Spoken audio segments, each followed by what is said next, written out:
జోయాస్ proprietary ayurvedic medicine అందమైన ఒత్తైన చుట్టూ జోయాస్ తోనే సాధ్యం.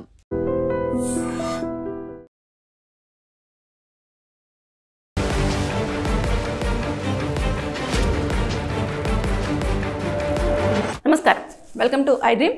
నేను మీ సంగీత. జనరేషన్ చాలా ఫాస్ట్ అయిపోయింది.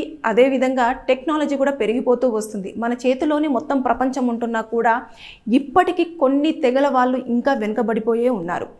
ఆఫ్రికాలోని ఒక తెగకు సంబంధించిన విషయంను అదేంటంటే, మ్యారేజ్ అయిపోయిన తర్వాత వధువు వరుడు నెక్స్ట్ కార్యక్రమం జరుగుతున్న సమయంలో ఆ గదిలోకి పెళ్లి కూతురుతో పాటు తన తల్లి కూడా లోపలికి వెళ్ళడం అనేది జరుగుతుంది.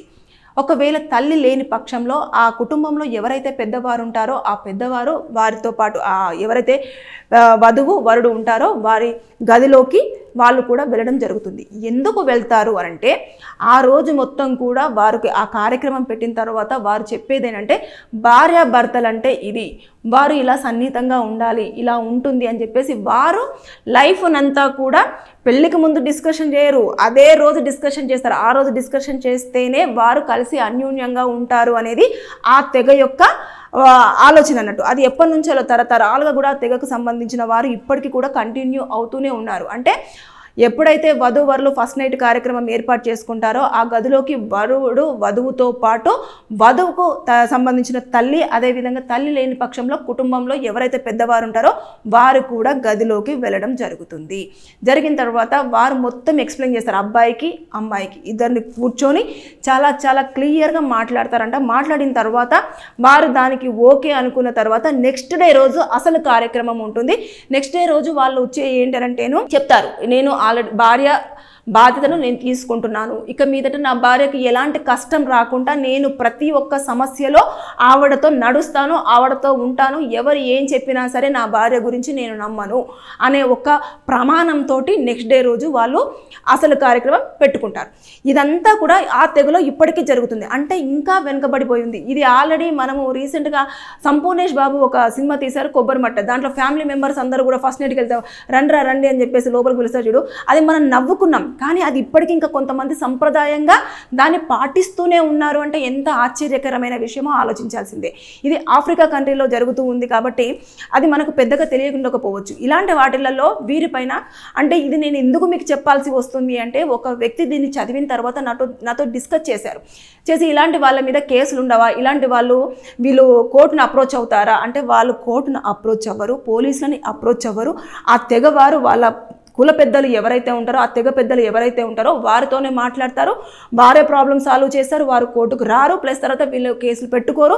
వీళ్ళకి ఇలా భరణాలు కానివ్వండి, మెయింటెనెన్స్లు కానివ్వండి, ఇలాంటివన్నీ కూడా ఉండే ఛాన్స్ కూడా ఉండదు. వాళ్ళు ఒక్కసారి మాట ఇచ్చారు అంటే ఖచ్చితంగా భార్యాభర్తల యొక్క బంధం ఏంటిది, భార్యాభర్తల యొక్క బాధ్యత ఏంటిది అనేది చాలా స్పష్టంగా ఉన్న తర్వాతనే వాళ్ళు అందులోకి వెళ్ళడం అనేది జరుగుతుంది. ఆ రిలేషన్షిప్లోకి ముందుగానే వాళ్ళు అన్నీ చెక్ చేసుకుంటారు. అంటే కొన్ని రోజుల పాటు కలిసి ఉంటారు, మాట్లాడుకుంటారు, తర్వాత నెక్స్ట్ ఓకే అనుకున్న తర్వాత పెళ్లి చేసుకుంటారు. చేసుకున్న తర్వాత నెక్స్ట్ ఫస్ట్ నైట్ రోజు కూడా పెద్దవాళ్ళు దాన్ని వివరంగా ఎక్స్ప్లెయిన్ చేస్తారు. చేసిన తర్వాత ఇలా భార్య ఇలా మాట్లాడాలి, భర్త ఇలా మాట్లాడాలి, మీరు ఇలా కలిసిమెలిసి ఉండాలి అని చెప్పేసి అదే రోజు ఎందుకు చెప్తారు అంటే, అదే రోజు చెప్తే వాళ్ళకు గట్టిగా అర్థమవుతుంది అన్న కారణంగానే ఆ తెగవారు చెప్పడం జరుగుతుంది అని చెప్పేసి చాలా వరకు అంటే ఇదంతా కూడా డిస్కషన్ జరిగింది. కాబట్టి చాలామంది తెలియదు. ఇంత టెక్నాలజీ పెరుగుతున్నా కూడా, ఎంతో మనం ఫాస్ట్ జనరేషన్లో ఉన్నా కూడా ఇంకా ఎక్కడో వెనుకబడిన జాతులు చాలా వరకు ఉన్నాయి. ఆ తెగ వరకు ఇంకా ఇప్పటి వరకు కూడా మొబైల్స్ అంటే తెలియదు, అసలు పోలీస్ స్టేషన్ అంటే తెలియదు, అదేవిధంగా వారు కష్టాలు పడితే ఏం చేయాలో తెలియదు. వాళ్ళు ఇంకా వాళ్ళ తెగను కాపాడుకోవడం కోసం ఆ సంప్రదాయాన్ని అలాగే కంటిన్యూ చేస్తూ వస్తూ ఉన్నారు. సో ఇలాంటి తెగలు ఇంకా చాలా ఉన్నాయి.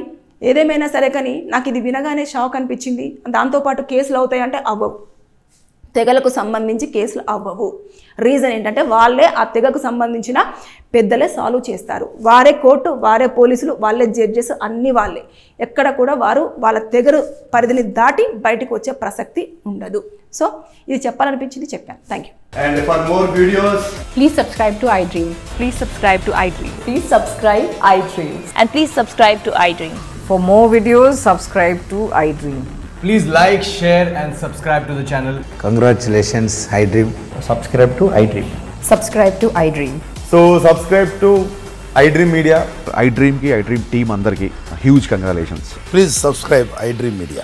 Please subscribe to iDream. Subscribe iDream. Please subscribe to iDream. iDream అంటే నా కళల ఛానల్ సబ్స్క్రైబ్ చేసుకున్న నోరు తిరుగుతలేదు, మీరైతే గంట గుర్తు కొట్టండి. For more such videos, please subscribe to iDream. Subscribe to iDream. Please subscribe to iDream. Please subscribe iDream Media. Please do subscribe to iDream. Please subscribe to iDream Media. For best entertainment and information, please subscribe iDream. And don't forget to subscribe to iDream.